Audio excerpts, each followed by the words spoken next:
আসসালামু আলাইকুম। এটিএন বাংলা গ্রামগঞ্জের খবরে সবাইকে স্বাগত জানাচ্ছি। আমি মারিয়া চৌধুরী। শুরুতেই বিআরবি কেবল সংবাদ শিরোনাম। মধ্যপ্রাচ্যে চলমান উত্তেজনার মধ্যে হরমুজ প্রণালী দিয়ে ৮টি তেলবাহী জাহাজ চট্টগ্রাম বন্দরে পৌঁছেছে।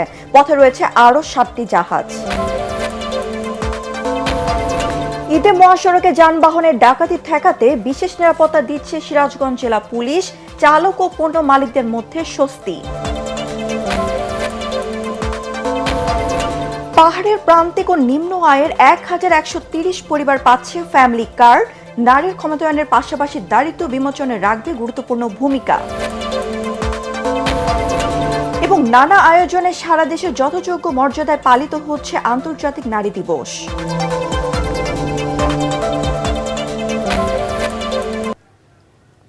শুনছিলেন বিআরবি কেবল সংবাদ শিরোনাম। এবার জানিয়ে দেব বিস্তৃত সংবাদ। মধ্যপ্রাচ্যে চলমান উত্তেজনার মধ্যে প্রায় ২.৫ লাখ টন এলএনজি সহ হরমুজ প্রণালী অতিক্রম করে আসা পণ্যের জাহাজ চট্টগ্রাম বন্দরে পৌঁছাতে শুরু করেছে। এর মধ্যে ৮টি জাহাজ বন্দরে পৌঁছেছে, বাকি ৭টি জাহাজ হরমুজ প্রণালী অতিক্রম করেছে। এসব জাহাজে তরলীকৃত প্রাকৃতিক গ্যাস, এলএনজি, তরলীকৃত পেট্রোলিয়াম গ্যাস, এলপিজি সহ বিভিন্ন ধরনের জ্বালানি তেল ও শিল্প কারখানার কাঁচামাল রয়েছে। চট্টগ্রাম বন্দর সূত্রে এসব তথ্য জানা গেছে। চট্টগ্রাম বন্দর কর্তৃপক্ষ সচিব সৈয়দ রেফাত হামিম জানান, জাহাজগুলো মধ্যপ্রাচ্যের বিভিন্ন বন্দর থেকে বাংলাদেশের উদ্দেশ্যে রওনা হয়েছিল।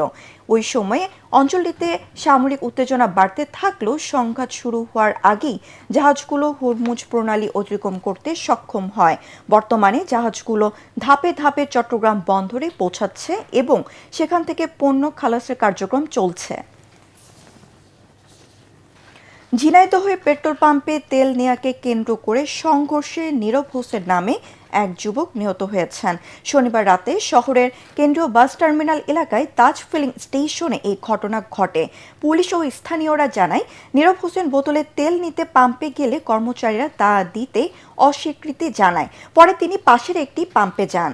ফেরার পথে তাজ ফিলিং স্টেশনে অন্য একজনকে বোতলে তেল দিতে দেখে প্রতিবাদ করলে পাম্প কর্মচারীদের সঙ্গে তার বাকবিতণ্ডা হয়।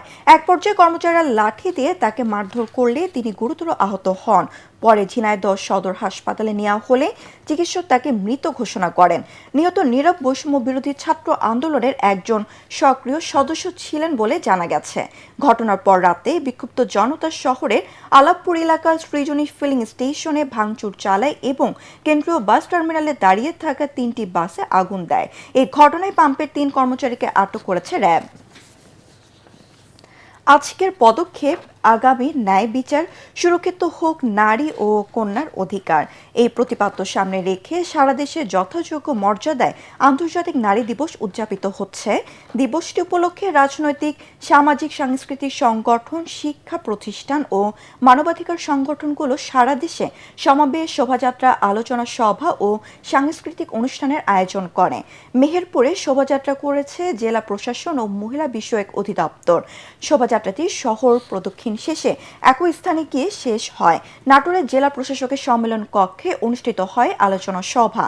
বরগুনায় জেলা প্রশাসন, মহিলা বিষয়ক অধিদপ্তর, জাতীয় মহিলা সংস্থা ও সচেতন নাগরিক কমিটির উদ্যোগে আলোচনা সভার মধ্য দিয়ে বিশ্ব নারী দিবস পালিত হয়েছে।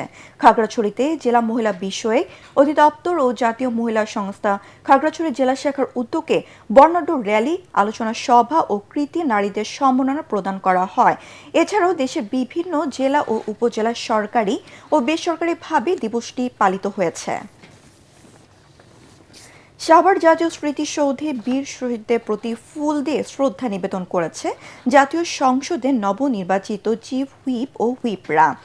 সকালে জাতীয় সংসদে চিফ হুইপ নুরুল ইসলামের নেতৃত্বে হুইপরা জাতীয় স্মৃতিসৌধে বীর শহীদদের প্রতি ফুল দিয়ে শ্রদ্ধা নিবেদন করেন। শ্রদ্ধা নিবেদন শেষে বীর শহীদদের স্মরণে 1 মিনিট নীরবতা পালন করেন ও স্মৃতিসৌধে পরিদর্শন বইয়ে স্বাক্ষর করেন তারা।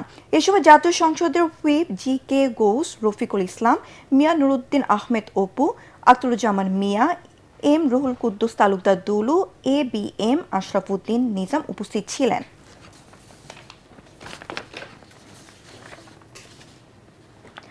ঈদকে সামনে রেখে মহাসড়কে যানবাহনের ডাকাতি ঠেকাতে বিশেষ নিরাপত্তা দিচ্ছে সিরাজগঞ্জ জেলা পুলিশ। এতে যানবাহনের চালক ও পণ্য মালিকদের মধ্যে বিরাজ করছে স্বস্তি। তবে শুধুমাত্র ঈদের আগে নয়, সারা বছরই মহাসড়কে পুলিশের তৎপরতা বৃদ্ধির দাবি এলাকাবাসীর। সিরাজগঞ্জ প্রতিনিধি ফেরদৌস হাসানের রিপোর্ট, জানাচ্ছেন মাসুদ রানা। উত্তরবঙ্গের প্রবেশদ্বার যমুনা সেতুর পশ্চিম সংযোগ সড়ক দিয়ে প্রতিদিন প্রায় 50,000 যানবাহন চলাচল করে। ঈদকে ঘিরে এর সংখ্যা বেড়ে যায় কয়েক গুণ। যমুনা সেতুর পশ্চিম গোল চত্বর থেকে হাটিকুমরোল পর্যন্ত মহাসড়কের দুপাশে অনেকটাই বিরান ভূমি হওয়ায় এ সময় যানবাহনে বাড়ে ডাকাতি। ঈদকে সামনে রেখে ডাকাতি রোধে যানবাহনগুলোকে রাত 9টা থেকে ভোর 5টা পর্যন্ত বিশেষ নিরাপত্তা ব্যবস্থা নিয়েছে সিরাজগঞ্জ জেলা পুলিশ।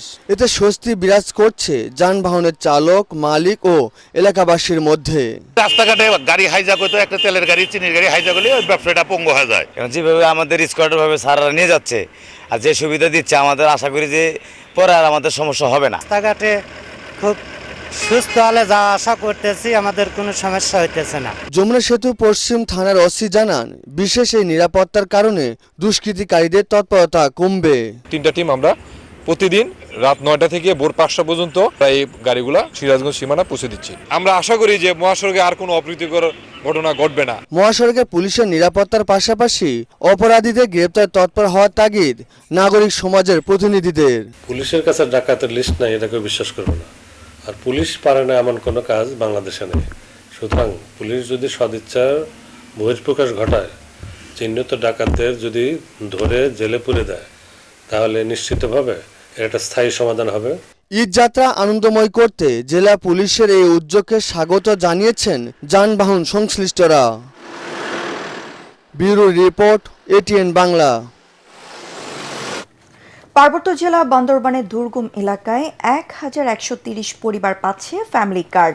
এতে পাহাড়ে পিছিয়ে পড়া নারীদের ক্ষমতায়ন যেমন বাড়বে, তেমনি প্রান্তিক পর্যায়ে দারিদ্র্য বিমোচনে গুরুত্বপূর্ণ ভূমিকা রাখবে বলে মনে করছেন স্থানীয়রা। এই ফ্যামিলি কার্ড নিয়ে এলাকার মানুষদের মাঝে দেখা যাচ্ছে উৎসাহ উদ্দীপনা। বান্দরবান থেকে মিনারুল হকের পাঠানো রিপোর্ট, জানাচ্ছেন আশিকুর রহমান। নারীর ক্ষমতায়ন নিশ্চিত করতে বিএনপি সরকার চালু করতে যাচ্ছে ফ্যামিলি কার্ড। প্রাথমিকভাবে পাইলটিং পর্যায়ে দেশের 13টি উপজেলা ও ঢাকাসহ মোট 14টি স্থানে দেয়া হবে এই ফ্যামিলি কার্ড। এর মধ্যে পার্বত্য জেলা বান্দরবানের লামা উপজেলার ফাসিয়াখলি ইউনিয়নের প্রত্যন্ত এলাকা হারগাজ 2 নম্বর ওয়ার্ডকে বেছে নেওয়া হয়েছে। এই এলাকার 1330 পরিবারের মাঝে দেয়া হবে ফ্যামিলি কার্ড।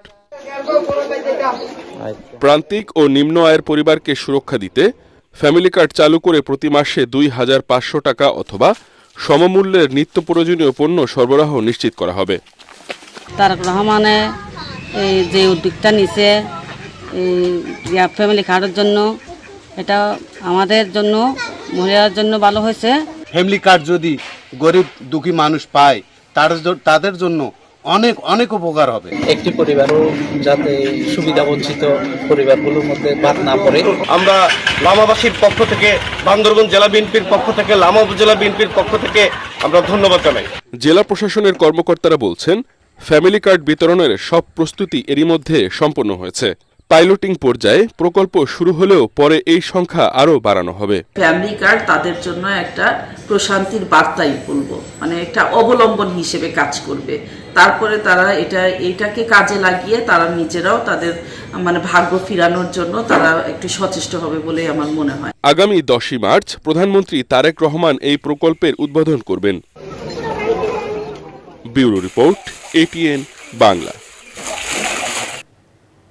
পরবর্তী সংবাদ দেখার আমন্ত্রণ জানিয়ে এখনকার মতো শেষ করছি। এটিএন বাংলা সংবাদ ইউটিউবে দেখতে ব্রাউজ করুন, youtube/এটিএন বাংলা নিউজ। ধন্যবাদ সবাইকে।